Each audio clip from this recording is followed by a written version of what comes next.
Good morning and welcome to the news review segment of the Power Breakfast Show. My name is Charles Odhiambo, and today in the panel I'm joined by former Minister and Deputy Leader ANC, Mheshimiwa Kipruto Kirwa. Mheshimiwa, good morning and welcome. Good morning. I'm also joined by Mheshimiwa Chris Wamalwa. I've always thought you're a lawyer for a long time. I think probably it's because you execute, the way you execute your words and cases. I'm a scholar, and for that matter, I've been also a teacher. Yes. Nice. And Mheshimiwa Muthoni Njuki, Mheshimiwa, congratulations. Thank you. You are over the first hurdle towards becoming the governor for Tharaka Nithi. How do you feel? Well, it feels good, even though the big war is ahead. And we thank the people of Tharaka Nithi for finding it wise to give me the ticket. Thank you very much. Now, today, gentlemen, we'll be looking at the 4 dailies, quite packed indeed. The opening word or the headline in all the dailies, the Business Daily, Taifa Leo, Standard, and even The Nation, is about Labor Day yesterday. The Nation says Uhuru woos workers with 18% salary raise. The Standard is asking a question, actually trying to explain a question, what Uhuru's pay deal means. The Taifa Leo says vilio vya bei Labor Day, kupanda kwa gharama ya maisha na bei ya juu ya baadhi ya bidhaa vinavyotumika mara nyingi zinakuwa mada kuu katika sherehe siku ya Labor. And then Business Daily says Uhuru woos workers with 18% minimum wage. The Business Daily also has a story that we'll be looking at, I think, on the 5th page, about a proposal that employers provide special rooms for breastfeeding mothers so that they can be able to take care of their children. Quite an interesting story there. I would tie it with the one on the back page of the Daily Nation. Now, a member of parliament from Tharaka Nithi is proposing legal changes to allow working mothers 3 more months without pay to enable them breastfeed their babies for half a year. So 6 months maternity leave for mothers, 3 months without pay, and 3 months with pay. That is a proposal coming from Buri Member of Parliament Kinoti Gatobu, who is also going to be your opponent, Mheshimiwa Muthoni Njuki, in the quest for the gubernatorial. There's an error there. This is in Meru County. That's Meru County. Meru County. Thank you very much. The Standard has a story about billions of shillings buried under Kenyan soils as we struggle to get money to carry out infrastructural projects and make people live well. Apparently, Kenya has about 77 precious stones lying underground that is able to give the country about 300 billion shillings every year.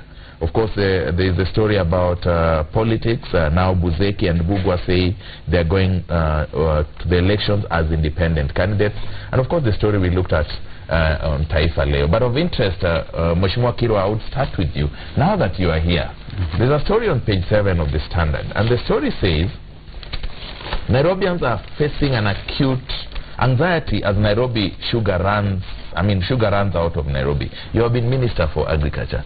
What is the relationship between agriculture and elections? Every time we face an election, there's always sugar shortage. What's the game? Well, I think it may not have anything entirely to do with elections. The month of May, usually most of the factories close. And that is when you get a crunch in terms of sugar shortage. And that's the main challenge. What happens is that we don't balance the timing for importation and the timing for producing locally, because all the time, even in the Comesa region, there is a huge shortage of sugar, and therefore there is need for timing between when we are low in terms of production and when we are high, so that we don't disadvantage the farmers. At the same time, we are able to create balance between supply and demand. So it's nothing entirely political? It's nothing to do with elections, but people at times they may want to imagine. All the time, in fact, if you are to go down the history of this country for the last 20 years, every month of May, June, especially when Mumias got into a bit of trouble, that has been a major challenge. The only thing you could say is that you would have expected the government to foresee this shortage and do something about importation, because businessmen would want to import when they can reap maximum benefits. Thank you very much for that explanation. For a long time, people have always associated the two, Mheshimiwa Chris Wamalwa, a shortage of sugar around election time so that they get to import. Much that Waziri has mentioned about this. I am not entirely satisfied, me I must say, because over the other years we had our elections in December. Absolutely. I think Waziri has said it, but to me, from my understanding, it has to do with politics. Because if he clearly puts it, from the research, he has explained very well that it's an issue of controlling the issue of importations. If that has been the trend, so it's the responsibility of the sitting government to be able to rearrange so that we don't have that shortage. And the fact that the current government has not, you do research so that you can get some strategic responses. So in other words, they've left it there strategically, because we know very well that sugar has been used, that money has been used in funding, in financing campaigns. And at a time like this, you can be able to create some artificial shortage so that you can reap maximally out of that. And again, this is an indicator to show about Mumias. Mumias sugar produces about more than 50% of the local production. And this also shows that the efforts that the Jubilee government has been putting in place, cheating people that they've revived Mumias, it's a lie. As we speak right now, Mumias is in problems in terms of indebtedness. It is actually the networking capital. It is a company which is struggling. But the Jubilee government has pumped in money. It's a lie. It's a hoax. I like the way Chris would like to turn everything into politics. During political season, everything, if there's a problem in the house, is politics. Somebody said if somebody fights with the wife, it's politics, really. That's not the way to go. And I would go and support what Waziri has said, the former Waziri. If you look at the cycle for processing of sugar in this country, and even the season, our industries normally they struggle because they do not have alternative machinery to be able to take care of when they usually go through the process of trying to service the machines and routine maintenance. I've been to Western with the committee of PIC to audit some of those places, and you find that they have one factory and one set of machinery which they have to shut down every year. But my only big problem is, why don't we normally plan for this? Because yes, we protect the local farmers against the imports and of course the lowering of the prices for them. But why don't we plan such that it is possible to have sugar imported around that time when we have the routine maintenance of these machines? Secondly, why do all the factories have to maintain them around at the same time? That's also there and add up. Actually, the bigger question, Mheshimiwa, is that if they normally close down for routine maintenance in May, previously we've always had our elections in December. So why the shortage in December? And now when we have our elections in August, there's shortage again. Well, I think Kenyans have fertile imagination. Having been in that sector for 5 years, I do understand. We used to stagger them, but as Mheshimiwa Wamalwa said, Mumias produces 50% of the sugar, of the local sugar. So when Mumias closes, the impact is felt in the market. That's why we used to time importation to be around March, in anticipation that we'll be closing around this particular period. Part of the reason why maintenance is done around this time is because there is a lot of rain in the Western Kenya, where sugar belt mainly, and therefore they found it prudent that when there is a lot of rain, you maintain the factory so that that time logistics are very difficult to manage. Transportation and cane cutting and all the manner of things, because at times before you cut cane, you have to burn. So that you reduce the burden of the cane cutters. So all those factors combined conspires to create shortage in the market. But we would expect any prudent management of resources to be done in a way that at this particular time, imports will have come in to cover for the deficit. So clearly there has been a failure on the policy setters on managing this issue of strategic shortage. That we can say without any fear of contradiction. Fair enough, gentlemen. Let's move on to Labor Day. Yesterday, the President announces an 18% increment on minimum wages for laborers in Kenya and other employees. He goes ahead and caps taxation of overtime and other bonuses to 100,000 shillings. Some people read politics in this. It's not happened in the last 2 years, and here it is with us now. Your take, Mheshimiwa Mudomi Njuki. Coincidence or trying to lure the workers? I don't think it's a coincidence. And actually, the workers even expected more than the 18%. You actually clearly put it that the expectations is 22%. And the fact that it never happened the other year and it's happening this year, again, there's no reason to read politics into it. My only issue with this increment, which I really have to thank the President for, is the implementation. Because every year every other year we normally have the increments. And most common wananchi who are interviewed by members of the press are saying the same thing.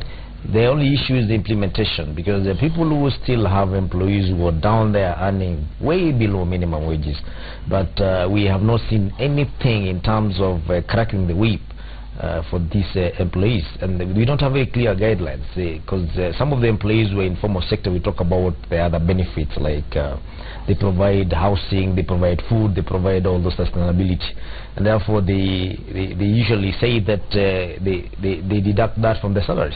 That has not really come out very clearly. And as we talk about the 18%, let us really have a clear indication on the effort to have this implemented.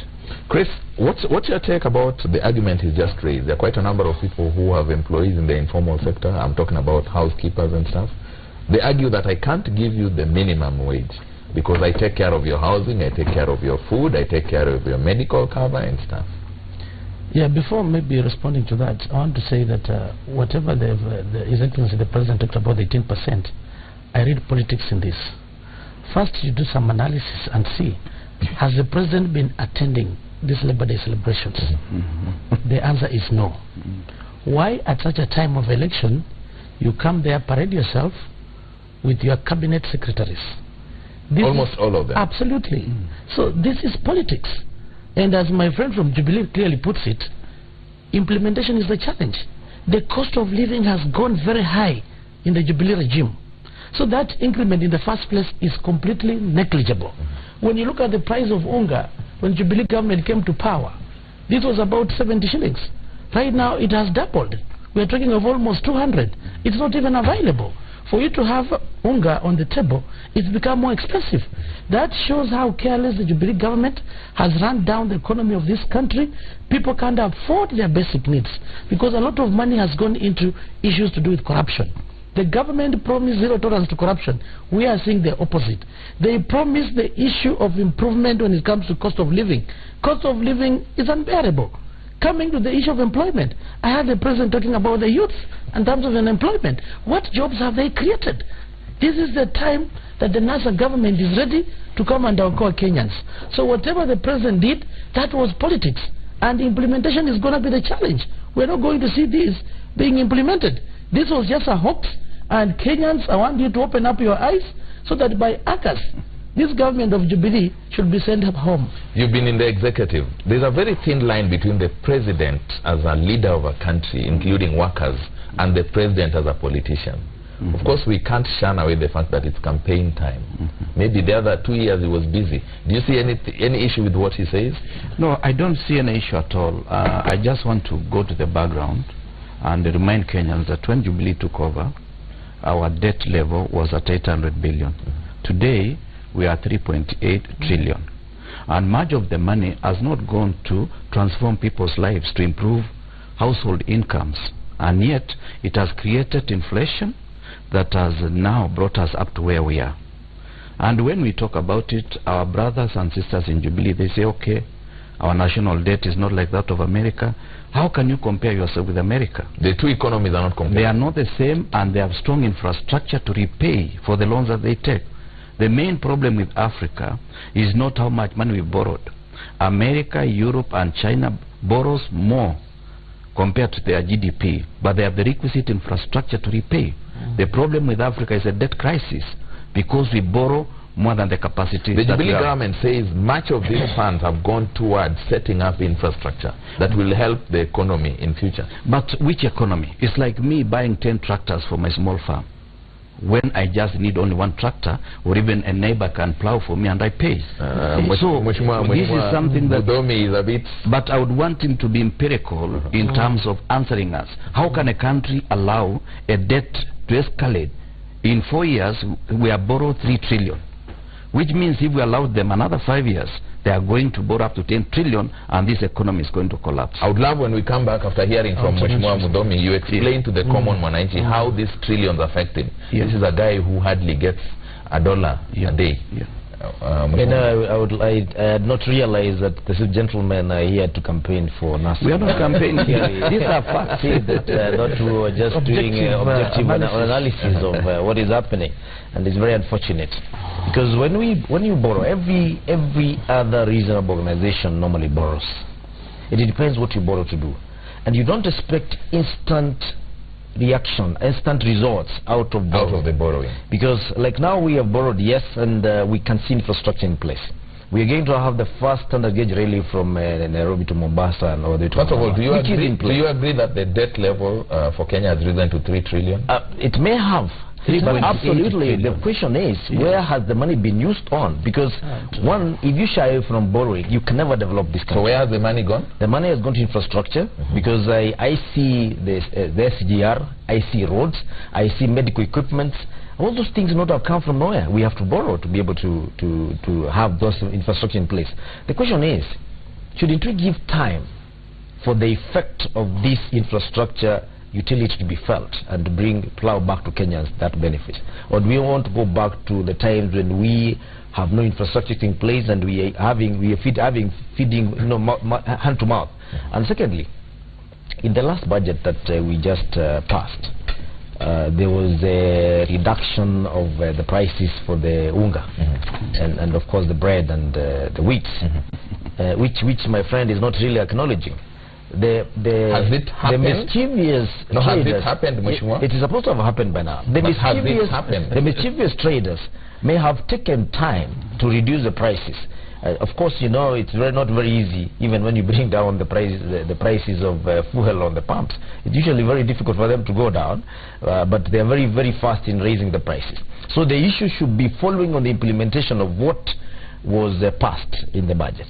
And so if that has failed, then it means the licensing authority has failed. It shouldn't fail. It shouldn't fail. The licensing authority should make sure that it's implemented, because already as a policy by the government, those prices should have come down. Mheshimiwa, I put it to you that almost 1 month after this announcement was made, yes, the price of unga has gone up to 189 shillings instead of it going down. Then we should be looking at the policy implementation, really, because the government it is unfortunate. Whatever Jubilee is doing is actually looking for ways of raising funds. And last time when this issue of unga, the purported reduction, we are told there was maize already somewhere. People are looking for the money for the campaign. The Jubilee government, why it has failed economically? When President Kibaki came to power, the GDP of this country was growing at a negative rate. Remember, there was ERS, the Economic Recovery Strategy, that came in place. And when you look at the GDP, it grew from negative to almost a positive of 7%. Yeah. And in this case, what Mheshimiwa Ruto has, Waziri has said in Kirwa, it is about the issue of the public debt. Public debt, when you know, in finance, there's something called internal rate of return and the interest rate. You must compare the two when you're evaluating a project, so that the rate of the interest and the internal rate of return from that infrastructure should be a positive one. In this case, that means you make more absolutely in internal return as opposed to the interest you're paying. In this case, it is the opposite. Borrowing for purpose of infrastructure is good. When you look at the borrowing ratio, we talk about it's 50% plus when it comes to GDP, and you cannot compare with the developed countries, because whatever time they borrowed, the infrastructure is already in place to sustain the payback. As we speak right now, the public debt that we have in this country, it is not sustainable. This Jubilee government is borrowing. When you look at what Kibaki borrowed within the 2 terms of 10 years, cannot even reach a quarter of what Jubilee government has borrowed within 3 years. This money, as it comes, when it comes to SGR, it's a wonderful idea, but at what cost? The prices have been inflated. When you do a comparative analysis between the SGR of Kenya and the SGR of Ethiopia, ours is a one-way, is a single one. The other side is a double. But when you compare the prices, this instead is going into a few people's pockets. We are talking about corruption. It is good infrastructure, yes, but instead of costing 10 shillings, it is costing 40 shillings, so that extra is going into people's pockets. And you can see my friend That smiling is here. insinuation. There Because is no those proof. pockets... No. I sit in the committee of PIC with him. He needs to and bring when a we proof did, of that. when we did an analysis, a comparative analysis of SGR. Just a minute, Mheshimiwa. Did you do an analysis on the cost of the SGR? I know we have a report which does not have the figures he's talking about. But what does the report say, The generally? report says the one of Kenya is much cheaper than the one of Ethiopia, because the one of Ethiopia actually is electrical as compared to the one of Kenya, another provision for having electrical. Gentlemen, do you sit in the same committee? We sit in the same committee. So that is propaganda. It's more. Of course it's more. The report says and it is by the less. way, I'm a ranking member of that committee. My friend doesn't I don't know what attend most of the time he's busy campaigning. he means by ranking member. Hold it there. At least I have somebody who does not sit in the committee. I'm sure you have followed this issue of SGR. I've been very keen about it because I happen to interact with those in the know. Ours is more expensive than the one even of Morocco. Absolutely. And the one of Morocco does almost 300 kilometers per hour. This one is 120. Yeah. With 120 kilometers, which is almost the same as the old one, which was 80 kilometers per hour. Yeah. You should have just upgraded Yes. with less cost. But now more fundamental is the national debt. In 10 years of Kibaki regime, we moved from 500 billion to 800 billion. In 4 years of Jubilee regime, they have moved from 800 billion to 3.8 trillion.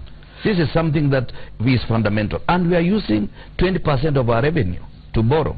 And the connection between borrowing and escalating interest rates and inflation is a bearing on the livelihoods of our people. Absolutely. So we must check this borrowing. We are not saying don't borrow, but borrow responsibly. Yes. You know, it's very easy to throw stones at a glass house. Very easy when you want to bring it down. Especially when you're standing out in the open. Yes, the SGR of Morocco and the one of Ethiopia. You cannot compare with the one of Kenya by any standard. Why? Because they're relative. One, the terrain in our case, and you know, most of the places we have had to do bridges here. You cannot compare to what we have flat plains of the Ethiopia. Mheshimiwa, do you know Ethiopia let me finish. More hilly than Kenya? Let me finish. Including I lived in Ethiopia for 4 years. Including where we have to do the bridge to allow the wildlife to pass underneath. Now that's different. Yeah. That I agree. And you cannot be comparing per kilometer or the whole railway, where they are not even the same in terms of the length. So it's justifiable for the Kenyan one to be more expensive. I didn't say it's more expensive in this case. I said relatively it's cheaper.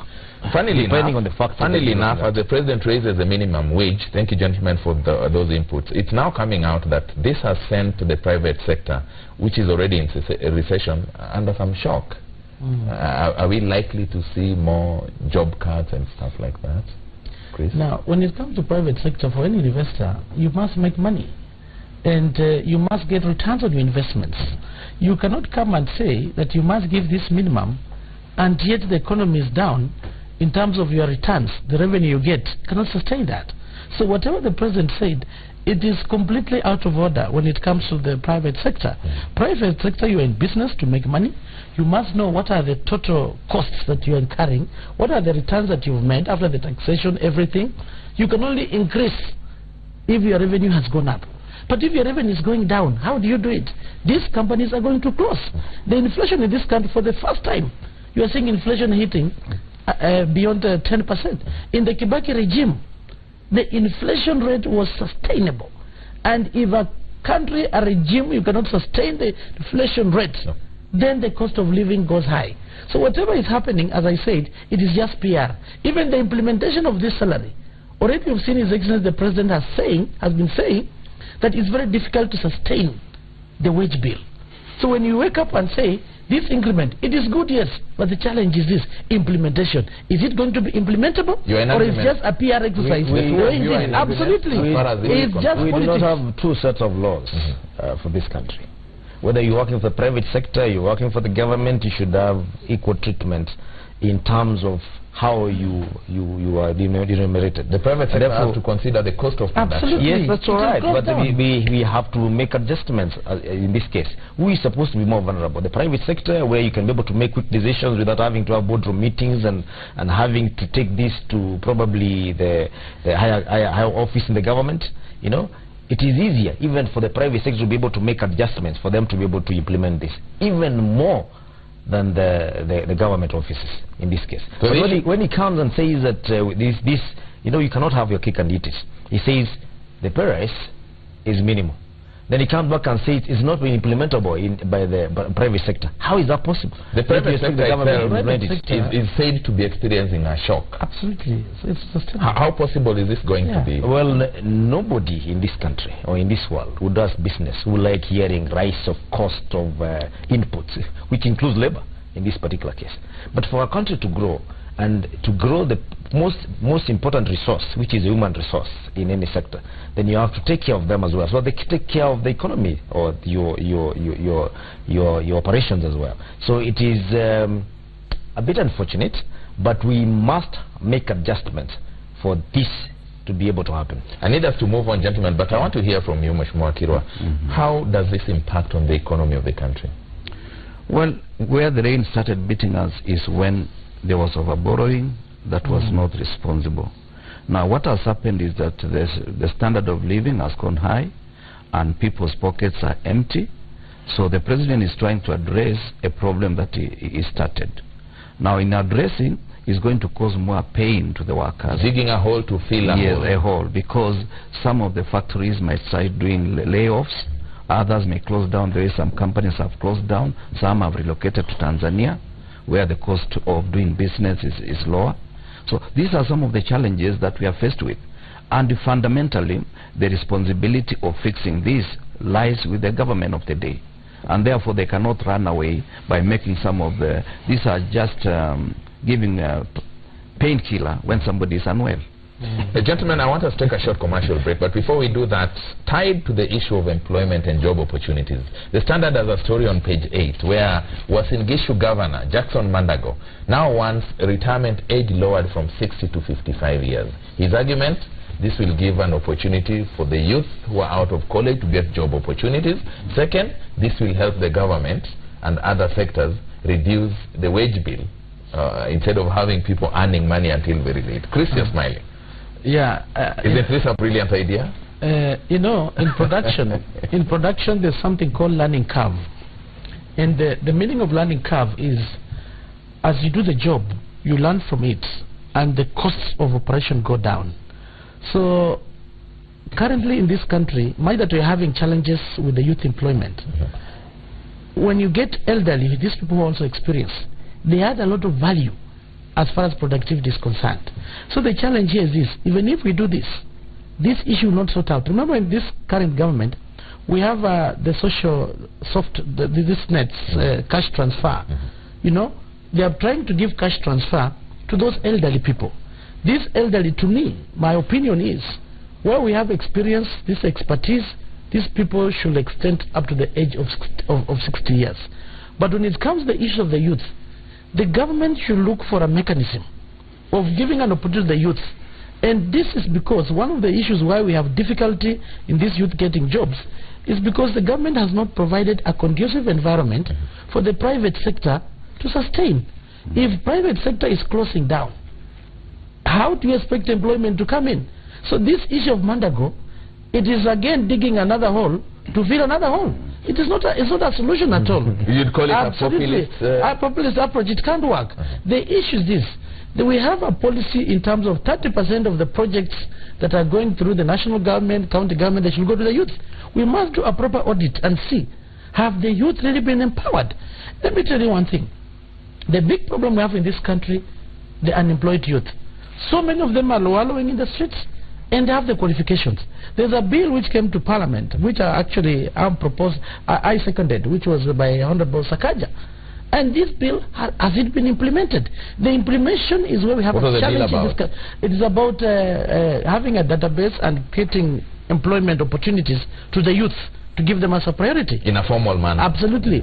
In this government, even when you look at the way jobs have been given, look at just the Jubilee government, even when you look at the cabinet, do you see any youth in that cabinet? There's no youth.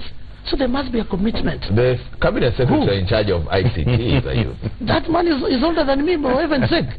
That Musheru is almost 40-something. He looks young, yes, but he's not a youth.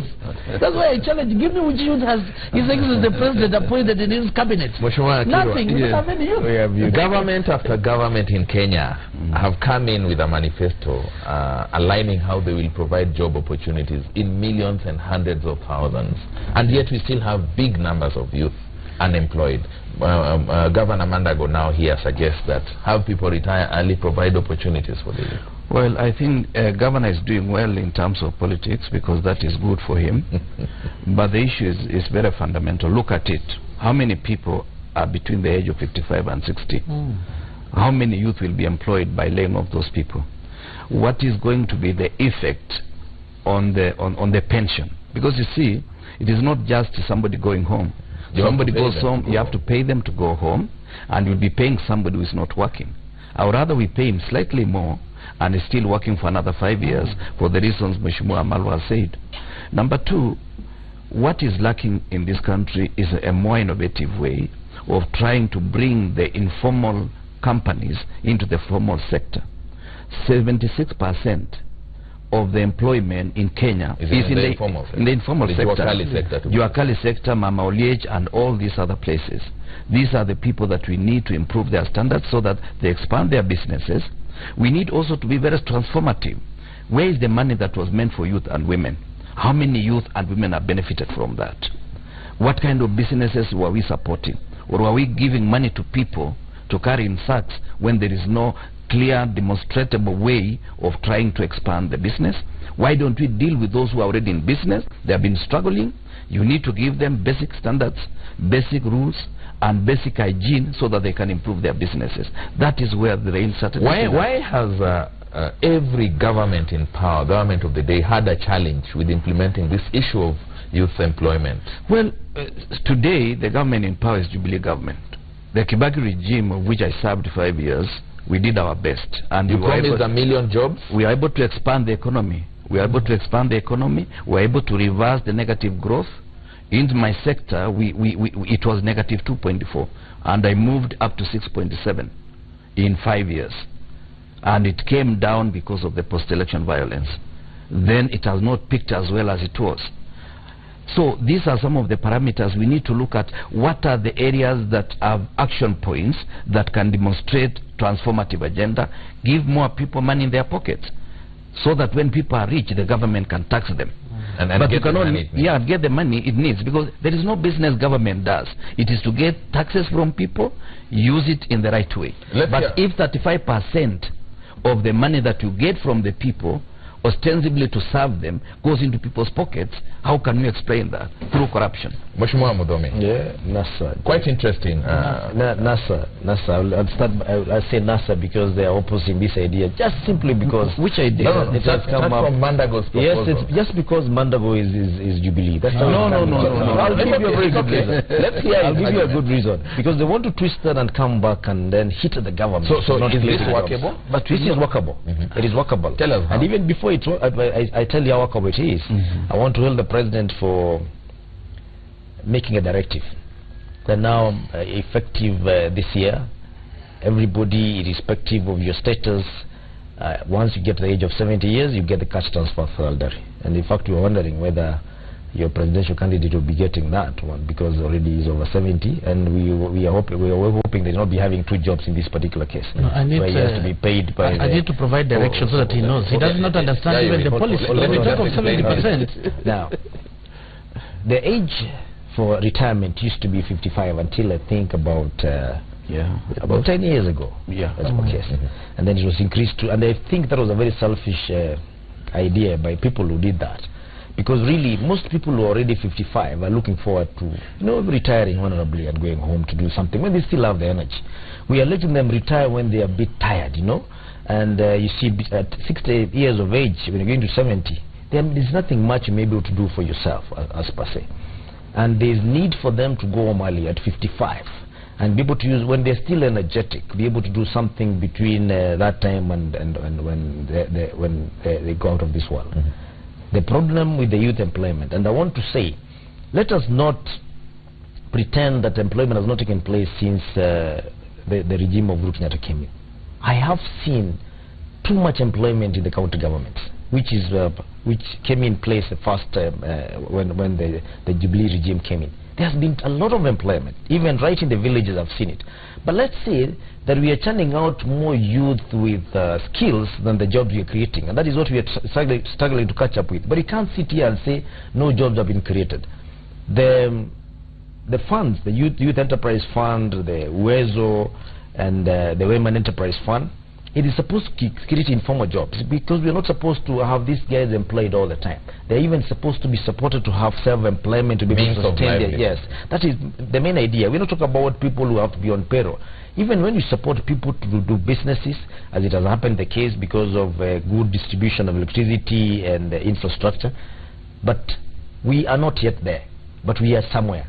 There's an argument by Mheshimiwa here that this money, Youth Enterprise Fund, Women Enterprise Fund, Uwezo Fund, which youth does it go to exactly? Well, I don't know whether he's not seen it in his constituency, but I know in the constituency where I serve, we have youth who have businesses out of those funds, and they're doing very well. And that's it's across the board. I don't know whether it's happening. I need us to take a commercial break, but let me say something in terms of the 70 years. Maybe my brother did not pay attention. When you talk of the 70 years plus, that cash transfer, it is made for the people, particularly those who are not in informal employment.